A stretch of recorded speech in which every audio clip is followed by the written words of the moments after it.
Welcome to Webster Now with your host, Garrett Wagner. Something changed in the middle of March here in Webster. And the credit, it does not belong to the town board. It belongs to all of you, the Webster residents. That's right. Give yourself an applause. A major solar project, one that raised serious environmental and financial concerns, is being reworked. Not because it was always the plan, because residents kept asking questions. So here's the real question we need all consider as a town, because it's important. If asking questions improves outcomes, why does it feel like asking them sometimes is treated as a problem? And tonight we're going to dig into that tension, because on one hand, you've got projects moving forward quickly, sometimes with details still emerging real time. On the other hand, you've got moments where slowing down things is not only allowed, it should be encouraged. But raise the question, which is it? As a town, are we supposed to move fast? Or are we supposed to make sure we get it right? Those are two very different ideas and philosophies. We're going to break down what changed with the solar project, why some residents still aren't convinced, and the very clear divide emerging in how different leaders approach these decisions. Then we're going to zoom out, because this isn't just one project. There's a growing debate about whether questions by the town board should be asked in public or behind closed doors. And just when you think you've got the pattern figured out, we're going to hit the pause button, literally. A proposed development moratorium that flips the whole conversation on its head. At the end, we're going to ask a simple question. Are we speeding up the right things or just sticking meaning ones? Now, just a quick reminder, everything here today is my perspective only. Nothing here was said reflects official town policy or action. So let's get into it. First up, let's discuss the solar project update. Because on the surface, this looks like a win. No panels on the cap. That's a big deal. That's the asphalt cap, the most problematic. Because if you remember where this started, one of the biggest concerns from residents was exactly that, putting infrastructure on top of a capped landfill. Questions about long-term stability, groundwater safety, environmental risks, and those weren't fringe concerns. They were foundational. And now that concern's been mitigated. There's a new site plan coming, and I want to emphasize that none of this happened by accident. It happened because people, all of you, showed up. It happened because residents asked questions. And it happened because those questions didn't go away. And let's be honest, your questions changed this outcome. And that's the first thing to really understand here. This is what civil engagement actually looks like when it works. Not yelling, not being a social media warrior, showing up, staying engaged, and forcing clarity. And to the credit, during that meeting, John Cahill, town board member, acknowledged that to the residents. He thanked the residents for being involved and for pushing the conversation forward. And then it matters. But here's where things get more complicated. Because while the landfill issue may be addressed, at least for now, the broader concern didn't just disappear. Residents are still asking, what's the actual return on investment here? How does this energy really get divided up? Is there a benefit to Webster? How long is the system viable? And what happens at the end of its life cycle? What are the long-term and short-term environmental impacts beyond just the landfill? And what about sound pollution in our homes? And maybe the biggest one, why did it take this long to get a version of this project that avoids one of the most obvious risks? And that's not a gotcha question. That's a process question. And that's where this becomes bigger than just this project. How decisions are made matters just as much as the decisions themselves. It's where you start to see a clear difference in approaches emerge. Right? During the recent discussions, Sean Hannock raised concerns about inconsistencies, specifically how certain constraints seemed flexible depending on the moment. In other words, if something that was once considered acceptable was now off the table, what changed? Was it new information? Was it pressure? And that distinction matters more than it might seem to everybody. Because decisions are evolving based on new data, that's good governance. But if they're evolving after substantial public pushback, they may raise questions about how the initial process unfolded, right? And why didn't the system catch it? Who was carrying the risk while those questions weren't being asked? Because when speed comes first and scrutiny later, the risks don't disappear. It just shifts onto the residents in the community. And this is where the phase starts to creep in, even if no one's saying it out loud yet. Speed versus scrutiny. Now, to be clear, projects changing isn't a bad thing. In fact, it's often necessary. But why they change and when they change tells you everything about how decisions are being made in our town. And if you rewind back to our last episode, this starts to feel a familiar pattern, the same pattern. Big project, lots of moving parts, limited clearly early on, and then over time, more details emerge as questions are asked, which raises a bigger question. Are we building processes that invite scrutiny early, or are we relying on residents to slow things down after the fact? Those are two very different versions of town government. One is designed for transparency, the other kind of crowdsources it. And look, credit where it's due. The outcome here is better than where it started. No panels on the cap, right? More eyes in the detail. That's real progress. But progress doesn't erase process. And for a lot of residents, that's where the concern still sits. It's not just what changed, it's how long it took and what had to happen to get there. Because if the only way to improve a project is sustained public pressure, and that's a pretty high barrier to entry for good outcomes. Not everyone has the time to attend these meetings. Not everyone knows how to navigate the process. Not everyone feels comfortable speaking in that setting. So when things only improve after that level of engagement, it's worth asking, what gets left out? What are we still missing? And that's not a criticism of the residents who showed up. If anything, it's the opposite. This is proof that your voices matter, that your questions change outcomes. This is proof that slowing things down just enough to understand what's actually happening can lead to a better decision. But it also exposes something else. There's a difference in how people approach that process. Some are comfortable moving quickly, trusting the details will get worked out along the way or by somebody else. Others want to slow things down, ask questions in real time, and make sure those details are clear before decisions are made. And right now in Webster, you're starting to see that divide more clearly, not in party lines, but in behaviors.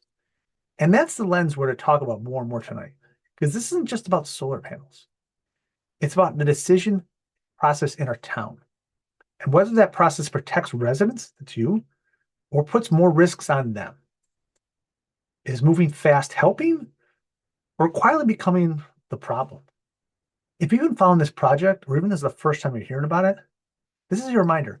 Show up, ask questions, send emails, pay attention. This changed because people engaged. And whether you agree with the project or not, that part should stick with you because it matters. Now let's zoom out a little bit. Because the solar project isn't happening in a vacuum. What we're really seeing is a pattern. And it showed up again during the discussion on the renewable natural gas RNG project. This time, not as resident backlash, but as board level conflict. So here's what happened.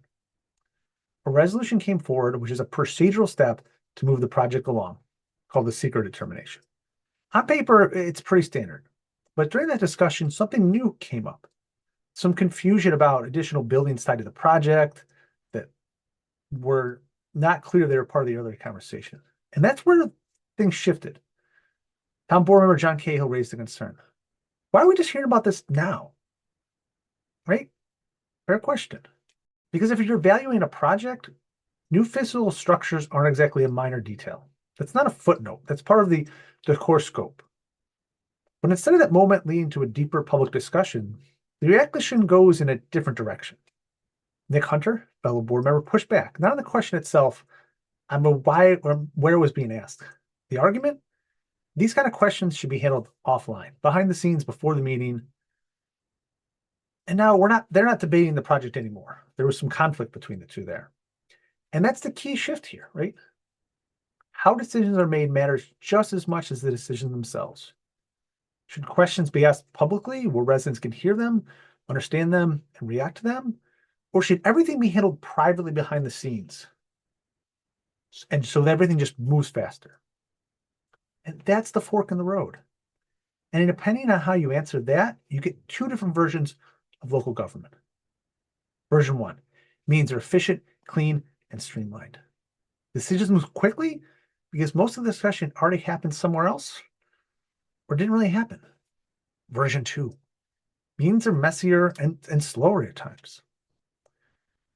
But what you're seeing is the actual evaluation happening in real time, questions included. And look, there's a real argument for efficiency. No one wants a 4-hour meeting if it can just be one. But that's the trade-off, right? When questions move offline, visibility goes with them. Residents, it's all of you. You don't hear the concerns. You don't hear the answers. You don't get to understand how the decision evolved. There's no public record. And that creates a gap, not necessarily in attention, but in trust, which is bigger. From the outside, it can start to feel like decisions are already made. It means there's that final rubber stamp. When that happens, when speed is prioritized and scrutiny happens outside view, the risks don't disappear. They shift on all of you. Because the residents are left reacting to decisions instead of understanding them as they're being made. And that sounds familiar, it should. We just saw a version of that dynamic with the solar project. Details emerging late. Questions catching up to the process. Residents filling in the gaps. And what changed that outcome? Residents asking questions. Residents staying engaged. That's what changed the outcome. So now the question isn't just about RNG, it's bigger. Is the role of the town board to publicly vet decisions and to vet them with a higher degree of rigor, or to privately align with less review and officially move things forward? Because those are two very different interpretations of public representation. And again, this isn't about party lines. It's about behavior. Do you want leaders who ask questions in the room, even if it slows things down? Or leaders who prioritize speed, right? Even if it means those questions happen somewhere you can't see, or not at all. Because those choices don't affect meetings. They affect outcomes. As well as who carries the risk when things aren't fully vetted. And this isn't a rhetorical question. This is a decision right in front of you as a resident. It's something I encourage everybody to think about. Should questions be asked publicly or behind closed doors? Is it better to ask more questions and better project, or move quicker? Because how you answer that, you're defining what accountability looks like here in Webster. Let's flip the script a little. Because after rounds of why does everything feel like it's moving so fast, Webster's now considering doing a little bit something different. Hitting the pause button. Now this project is still moving pretty quickly, so there is some speed here. It's a fast-moving project to slow things down. There's a proposed development moratorium currently on the table, with a public hearing scheduled for April 2nd, which have already happened by the time this video comes out. And before anyone hears the word moratorium and immediately thinks everything freezes, nothing gets built, and absolute chaos ensures, let's slow it down for a second. This isn't a shutdown. It's more like a timeout. It's a temporary pause, targeted at a specific type of development with a key legal reason to do it. And there's the catch. Without a legal reason to do a moratorium, courts will shut them down when developers challenge them. These cannot be done for whatever reason the town wants. They've got to be tied to a specific reason, a specific purpose, within the framework the New York State law and court system have provided. Key point. The goal is allow decisions to still get made, and over time you can end up changing a town in ways you never meant to be, right? Piece by piece, approval by approval. And what this moratorium is trying to do is step in and say, hey, let's take a breath before we make longer decisions, primarily our comprehensive plan, and get things aligned. It's designed to last 6 months with the option to extend if needed. It includes certain categories of development while carving out others. And the goal is straightforward. Align with what is being approved with what the town actually wants to become in the future. And here's why this matters in the context of everything we talked about tonight. The goal of this is intentional slowdown, not reactive, not forced by public pressure, not happening after concerns bubble up. The goal is the town proactively saying, we need more time to get this right to align with the changes coming from our comprehensive plan. But this project still needs to be done with diligence. Whether you agree with the idea or not, there's a very different posture than these other parcels. But there's still there's that conflict here, right? With all moving pieces. Do we go fast just to get it out? Or we go a little slower to get it right? And that's where the pause has to come in before decisions are made. Right? There has to be scrutiny in how it's designed. And it's got to highlight something important. How decisions are made matters just as much as decisions themselves. Now, will everybody love it? Of course not. There are people who see this as an unnecessary delay, missed opportunities, potential economic slowdown. And those concerns are valid to raise. And that's why the courts give them a path to address those. But there's a real argument on the other side that taking 6 months now is better than living with this decision for the next 30 years that weren't thought through. Because development is one of those things you don't really get to do over. Once it's built, it's built. So the question becomes, where do you want your caution? At the front end or the back end? Because if scrutiny doesn't happen early, if decisions move forward before the full picture is clear, those risks do not go away. It just shifts onto all of you later. And yes, that's a repetitive point from today's episode. And that's why it brings us back to the theme, speed versus scrutiny. And if you want to dig into the details, what's included, what's excluded, how long it could last, head to the town website, read all about it for yourself. As always, show up, use your voice, get involved, ask those questions, because your questions are some of the most important ones out there. All right, now for a little perspective shift. Because while we're debating multi-million-dollar projects, environmental impacts, and whether questions should be asked in public, the town board is also handling the everyday stuff that keeps Webster running. And some of it, it's actually pretty important. The town board approved funding, about $48,000 for engineering work to tie to future infrastructure. They added summer interns. People are going to support town operations during the busiest month. They adopted an AI policy. Yes, local government is entering the what do we do with AI era. And they approved an agreement with ElderSource, supporting services for older adults in the community. And what makes those three things unique is this is the second time they are up before the board for a vote. Once again, speed versus questions. Last time we were a little too quick.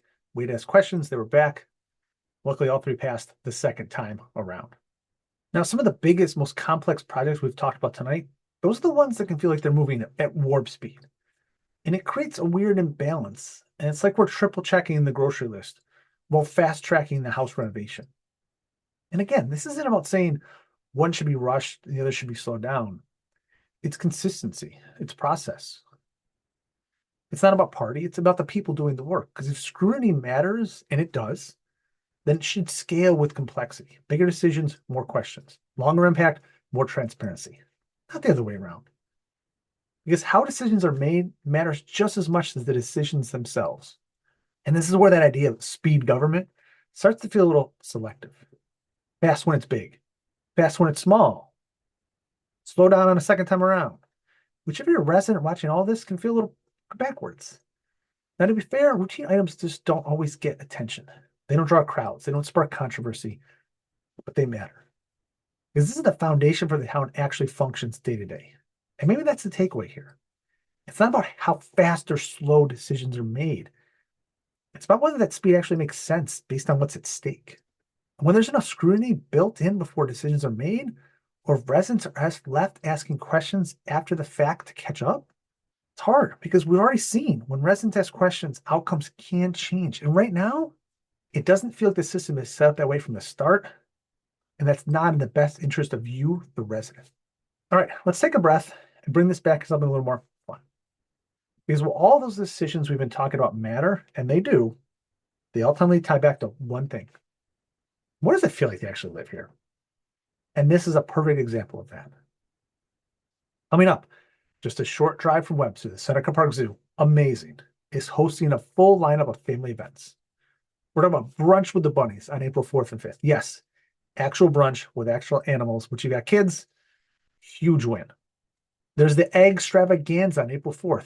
Egg hunts, activities, seasonal programming, the whole thing. It's one of those weekends where you can just go, unplug a bit, enjoy something simple with your family. And I'll be honest, these are the moments that don't show up in board meetings. They don't come up with resolutions or public comments.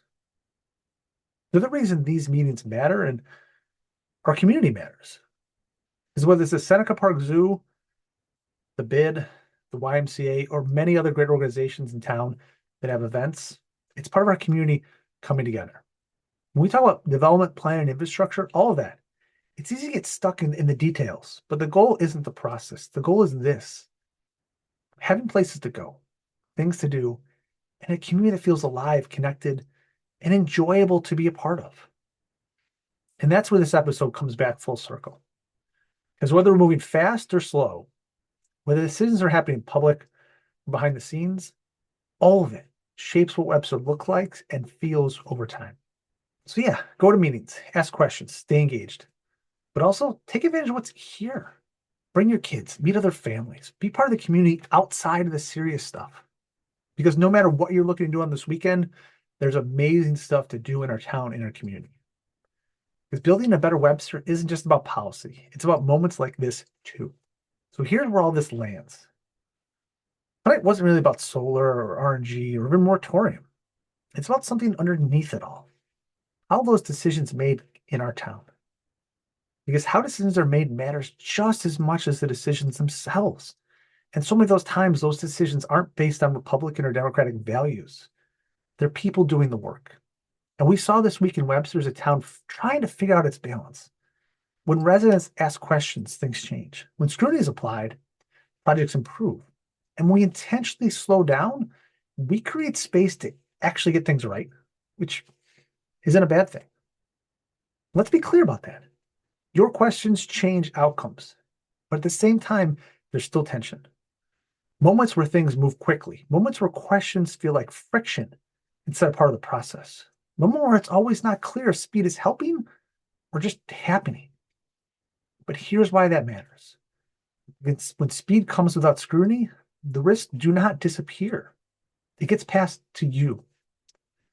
And that's the shift I wanted to take with you. Stop looking at this through party lines. Start looking at behavior. Who's asking questions? Who's comfortable slowing things down? Who wants to speed things up? Who's prioritizing efficiency and when? Because that's what shapes outcomes. And ultimately, that's what shapes the Webster we live in. Now, for the good news, you've already seen your voice matters. Recent events prove that. So keep showing up. Keep paying attention.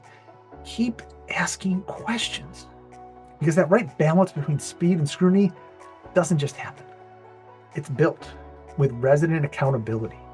Now, if you enjoyed this episode, please consider liking, following, and sharing with a fellow Webster resident. The more we spread this information, the more informed our community and more connected our community becomes. And as always, every step we take is a step towards a better Webster. You've been watching Webster Now with Garrett Wagner. Join us next time for more local news and updates.